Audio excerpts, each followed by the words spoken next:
கோயம்புத்தூரில் முதலமைச்சர் ஜெயலலிதா விரைவில் உடல்நலம் பெற்று திரும்ப வட மாநிலத்தவர்கள் இணைந்து சிறப்பு ஹோமம் வளர்த்தனர்.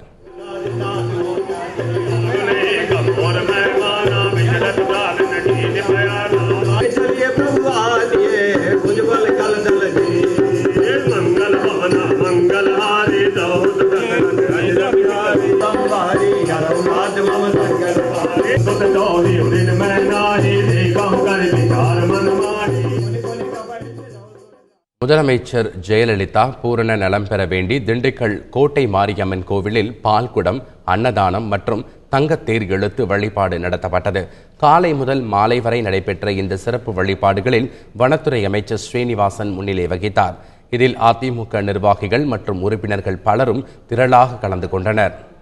முதலமைச்சர் ஜெயலலிதா பூரண நலம் பெற வேண்டி கைத்தறித்துறை அமைச்சர் OS மணியன் தலைமையில் வேதாரண்யேஸ்வரர் கோவிலில் அதிமுகவினர் அபிஷேகம் செய்தனர். 5001 பெண்கள் பால்குடம் எடுத்து அபிஷேகம் செய்த இந்த நிகழ்ச்சியில் சுமார் 25,000 பேர் கலந்து கொண்டனர்.